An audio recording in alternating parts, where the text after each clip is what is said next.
produktivitas dan kualitas dari produk pertanian dengan meminimalisir tenaga manusia.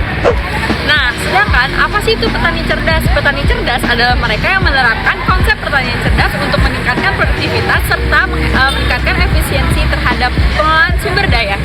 Nah, untuk kelebihan pertanian pintar, yang pertama adalah dengan pertanian pintar, petani dapat menggunakan sumber daya mereka dengan lebih baik.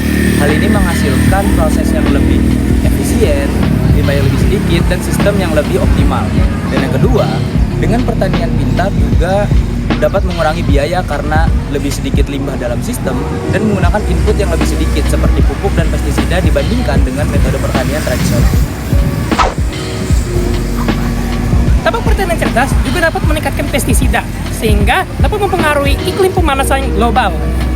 Kelebihan petani cerdas dapat memiliki kemampuan untuk mengelola dan menjalankan teknologi pertanian. Nah, walaupun petani cerdas banyak kelebihannya, tapi banyak juga nih kekurangan buat jadi petani cerdas. Pertama-tama, keterbatasan mengakses teknologi baru karena adanya keterbatasan sumber daya dan juga pengetahuan. Penerapan pertanian berbasis smart farming melibatkan 6 teknologi utama. Yang pertama adalah teknologi penginderaan, menggunakan sensor cerdas untuk memonitor kondisi tanah secara real time, terintegrasi dengan IoT untuk memungkinkan pemantauan jarak jauh. Yang kedua adalah aplikasi perangkat lunak, membantu petani dalam mengelola dan menganalisis data dari sensor cerdas.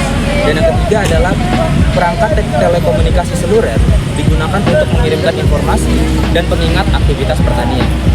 Yang keempat adalah teknologi GPS. Teknologi GPS digunakan untuk pemetaan lahan pertanian. Kemudian ada juga perangkat lunak.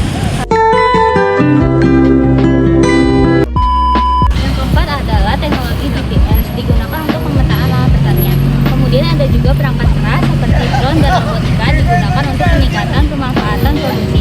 Dan yang terakhir adalah analisis data digunakan untuk pengambilan keputusan dan prediksi pertanian